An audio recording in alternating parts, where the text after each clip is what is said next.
I literally had to like chase this guy down trying to serve him his paper. So it was actually at the end of the day. I had got done with work completely. It was like in the evening. So I take Chia, I go for a walk. I'm like talking to the neighbors, and my boss calls me and he's like, we gotta go serve this guy this paper. He's gonna be at da da da place at da da da time today. We gotta go do it now.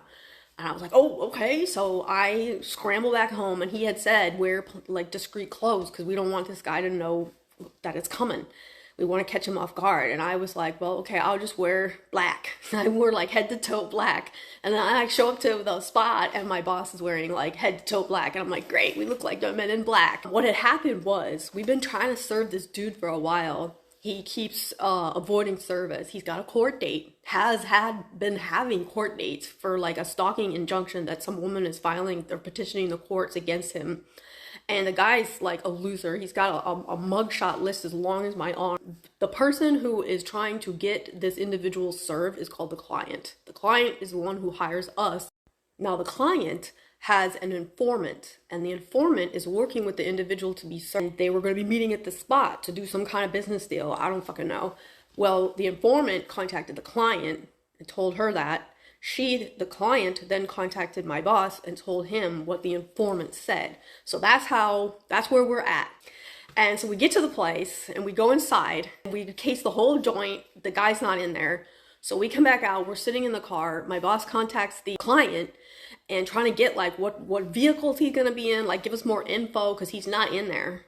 And after like almost 20 minutes after the time they said he was gonna be there, and my boss is still on the phone with the client. And this is what it kind of frustrated me, that we were on like a 4-way relay. So we got the individual we served dealing with the informant, and then the informant contacting the client contacting, like nobody could give me a clear answer. Like, what vehicle are we looking for? You know, like we had previous information that this guy drove a white pickup truck, but the client on the phone is saying, the informant saying, look for a gray SUV. Well, we seen like a gray kind of like minivan crossover.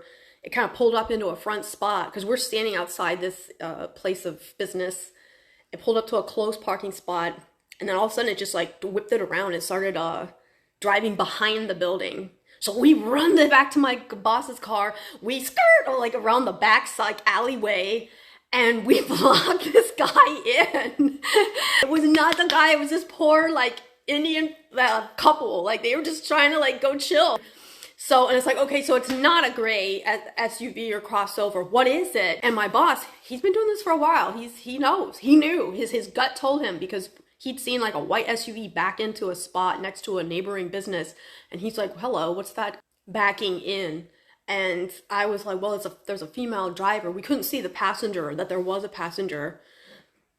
So we kind of just glossed over that. It turns out that was the car. The whole time, mind you, my boss is on the phone with the client.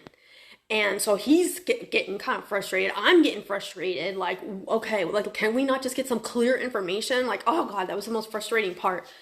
And he's like, what's the guy? What the informant? What is he driving? And she described his truck. And at that moment, we see the informant pull into the parking area. And we're like, okay, we see him. And the informant's on the phone with the client, and the client's on the phone with my boss. And it's just, it was kind of like a mess. I'm not gonna lie. So we kind of circle around the parking lot looking for this dude, and we can't find him. So finally, my boss pulls up next to the informant's car, because the informant is like adamant with the client that he is here. He said he's here. And it's like, well, we can't find him. So my boss pulls up next to the informant's car, because we're like kind of like, fuck, maybe he just took off. Maybe he got spooked. And the informant, like, I don't know what his deal was. I don't know if he was like kind of quiet because he was like nervous about snitching, or maybe he wasn't used to doing this. Like, I don't really know. But my boss pulls up next to his car and gets out and was like directly asking him, like, yo, what car is he driving? The dude's like, he's right there.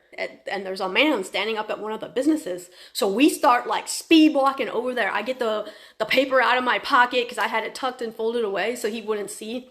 And that guy, he's seen us walking up and was kind of like, skirt, and just he turned an about face and he starts walking back to the white SUV with the female driver.